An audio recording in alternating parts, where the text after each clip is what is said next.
As you approach graduation day, you may feel apprehensive about transitioning from a college student to a new career professional. Today we will discuss various aspects about the transition to make it as smooth as possible. As you prepare for the next steps in your career, keep in mind that you should expect to be surprised. For many students, the job search and transition into the real world will be a brand new experience, so it is okay to feel anxious and nervous. It is impossible for you to anticipate everything that will happen, so just be prepared for some surprises.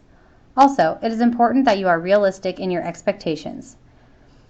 When you are looking for a job, be cognizant of your qualifications and how they can meet the required qualifications for the position. The job search process can take several months, so be patient and don't give up. The better prepared you are, the easier the job search and transition will be. As a college student, you have a handful of responsibilities. Some of these responsibilities include classes and homework. You may also be involved in activities on campus, have a part-time job or internship, or maybe even both. You are beginning a new chapter in your life, so consider how these responsibilities are going to change once you are a professional. You will most likely work more hours, will no longer have classes or homework, and may have to adjust to a new schedule. There are several things to consider before and during your search that will help you land the job. Most, if not all, positions that you apply for will require a resume, a cover letter, and a list of references. Before you begin, you need to create a resume. If you are unsure of where to start or have never had your resume critiqued, schedule an appointment with an advisor in Career Services and we can help. This also applies to cover letters. Cover letters can be a bit intimidating if you have never written one before. Career Services is here to help you with the cover letters as well. You will also need to contact your references prior to applying for positions so that they are aware that they may be contacted for a job reference. Once you receive an offer for an interview, you will need to have the appropriate interview attire. Depending on the position and your career field, you will need to determine whether you need business casual or business professional attire. Make sure that the clothing is pressed and ready to go the night before the interview. Now, let's discuss some tips to help you have a successful job interview. First, it is important to be prepared. Prior to the interview, research both the position and the company so that you can determine what they are looking for in a candidate. That way you can specifically discuss how you meet these qualifications. This will also help you display knowledge of the company during the interview. Print out at least 3 copies of your resume to take with you. Review common interview questions and prepare responses. You do not want to sound rehearsed, but it will help prevent you from being caught off guard. Be professional throughout the entire interview process. As previously mentioned, dress in appropriate professional attire. Arrive 10 to 15 minutes early. Turn off your cell phone or leave it in the car. Be polite and professional to everyone you speak with, even those with whom you aren't interviewing. Be confident. You know what your short-term and long-term career goals are and how the position fits those goals. Be positive in tone and emphasize your best qualities. Be upbeat, enthusiastic, and remember to smile. Body language is important. Maintain eye contact and sit up straight. Show that you are actively listening by nodding your head. Ask insightful questions about the position and the company. To help you prepare for each step of the interview process, schedule a mock interview with Career Services. Once you receive and accept a job offer, it is time to really start creating a career growth plan. Consider what you want to gain from the position and potential next steps in your career path. Show initiative on the job so that you give a good impression and are always growing as a professional. Don't show off. Learn as much as you can. Work harder than everyone else. It will show and it will help you in all of your career endeavors. Build the right relationships. Get to know your colleagues and superiors so that you are continuously growing your professional network. Remember, this is just your first step in your lifelong career, so make it count. As a new graduate, a positive attitude will be important to be successful. You should consider these 9 attitudes for new graduates when you enter the workforce. The first key attitude is humility.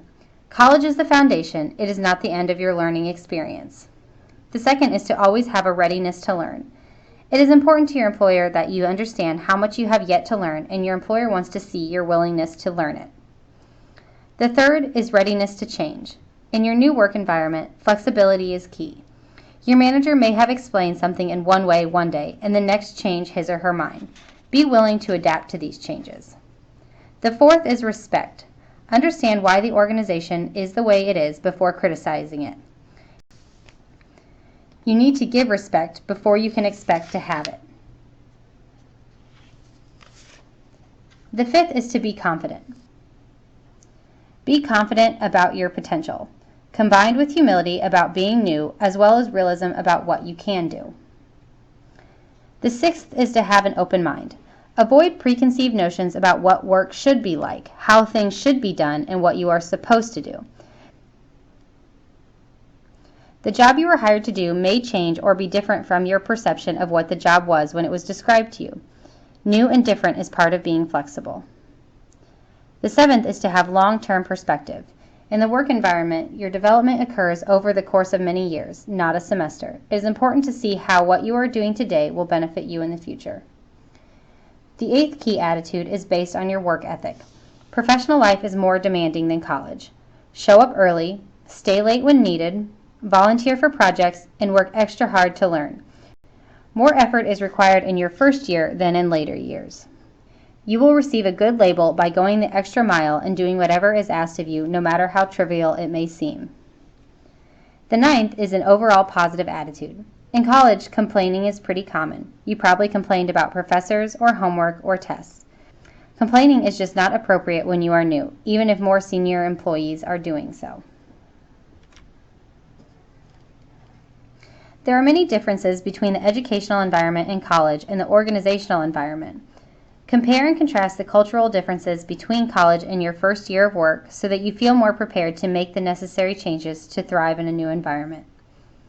In the educational environment, it is appropriate to challenge ideas of the professor. However, in the organizational environment, new employees are often faulted for not using good judgment when they are too quick to challenge established organizational practices.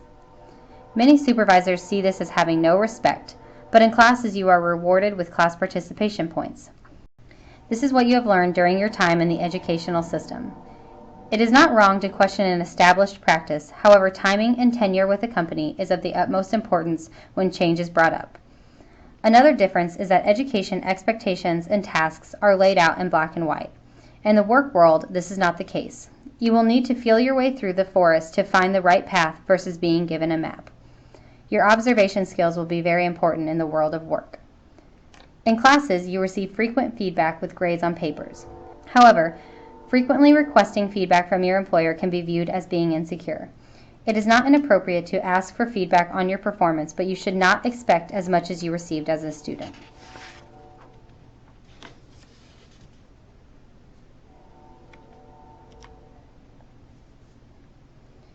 Practicing good organizational, political skills are another important aspect as a new employee. These skills will help you build relationships with your coworkers and superiors. First of all, learn to compromise with others. You and your colleagues will have different opinions and ideas, and it will often require compromising to come to the best solution.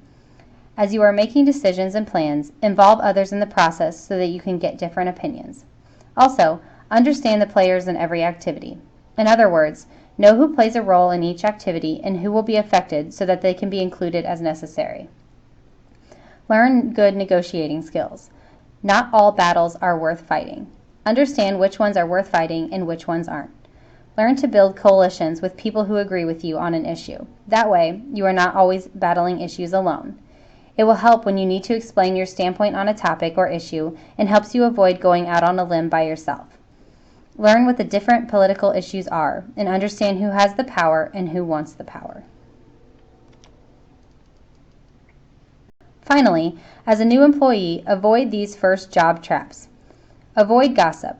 Listen to the gossip if you can't get away, but don't engage in it, especially if you are new. Don't participate in political battles. There are always two sides to each argument, and as the new person, each side will try to recruit you to their camp. Stay out of the war. This can be done by telling each person individually that while you understand he or she dislikes the other person, you don't want to be in the middle. This signals to both parties that you won't be conned into choosing sides.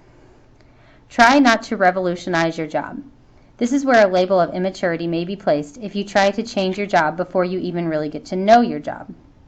Offer ideas from time to time when appropriate. Don't be a know-it-all. If you want to make a suggestion based upon your current knowledge from your classes, be sure to acknowledge what is currently being done and why, and then make a suggestion. Avoid isolating yourself. Instinct may tell you to wait to be invited out by colleagues. However, this may make you seem unapproachable. It is okay if people are going to lunch to politely ask to join them. This may make the colleagues perceive you as more approachable in the future. The thought of being a grown-up in the real world can be a little intimidating. Let's talk about some tips to survive. First of all, expect your social calendar to change. As we previously discussed, your responsibilities and schedules may change, and along with that comes some adjustment of your social calendar. Be aware and respectful of generational differences. Each generation has their own beliefs about how things should be done, and it is important to respect all differing opinions. Along with your social calendar, your financial responsibilities may change. Create and stick to a personal budget to avoid financial issues. As this is your first job, don't expect to get promoted right away. It takes time and hard work to move up in every career field. Keep challenging yourself, whether it's in the workplace or your personal life. Always push yourself to work harder and try new things. Stay true to your values and motivators. You will work and interact with many different people from many different backgrounds and with many different beliefs than you. Don't lose your value because of those differences. And remember, this will not be your last job. It's only the beginning of a very exciting adventure. If you would like to gain further information about the transition from college to career, or if you are interested in any of our services, including resume critiques or mock interviews, please contact our office to schedule an appointment. You may contact us by phone at 618-453-2391 or email at careerservices@siu.edu. You can also find more information about our office and helpful handouts on our website at careerservices.siu.edu. Thank you for listening, and I hope you have a great day.